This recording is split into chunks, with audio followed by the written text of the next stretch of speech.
ധനലാഭം ഉണ്ടാകുന്നതിന്, സാമ്പത്തിക പുരോഗതി ലഭിക്കാൻ ലക്ഷ്മി വിനായക പൂജയുടെ പ്രാധാന്യം എന്താണെന്നാണ് ചോദിച്ചിരിക്കുന്നത്. പലരും വിചാരിക്കുന്ന പോലെ ലക്ഷ്മി വിനായക പൂജ ലക്ഷ്മി ക്ഷേത്രത്തിലല്ല നടത്തേണ്ടത്, ഗണപതി ക്ഷേത്രത്തിൽ നടത്തേണ്ടതാണ്. അല്ലെങ്കിൽ വീടുകളിൽ കളം വരച്ച് നടത്തണം. ഗണപതിയാണ് അതിലെ പ്രധാന ആരാധനാമൂർത്തി.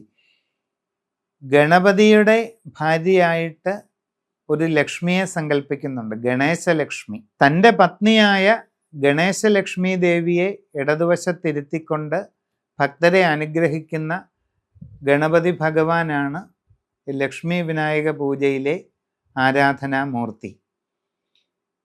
ആ ലക്ഷ്മി വിനായക മന്ത്രം ഉപയോഗിച്ച് കളം വരച്ച് ലക്ഷ്മി വിനായകനെ 3-ലധികം നിവേദ്യ സാധനങ്ങളൊക്കെയായി സമഗ്രവും സമ്പൂർണവുമായി ഒരു പൂജ നടത്തുകയാണെന്നുണ്ടെങ്കിൽ അതീവ സമ്പൽ സമൃദ്ധി ഉണ്ടാകും എന്നുള്ളത് ഗ്രന്ഥങ്ങളിൽ എടുത്തു പറയുന്ന കാര്യമാണ്.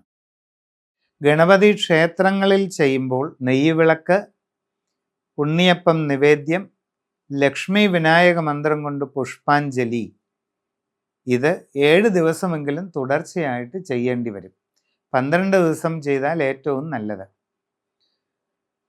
നിങ്ങൾ ഒരു ഗുരുവിൽ നിന്നും മന്ത്രദീക്ഷ സ്വീകരിച്ച് ലക്ഷ്മി വിനായക മന്ത്രം കൃത്യമായി നിർദ്ദേശിക്കുന്നതനുസരിച്ച് പതിവായിട്ട് ജപിച്ച് ഉപാസന ചെയ്താൽ അതും നിങ്ങൾക്ക് സമ്പൂർണമായിട്ടുള്ള സാമ്പത്തിക പുരോഗതിക്ക് വഴി തുറക്കുന്നതാണ്.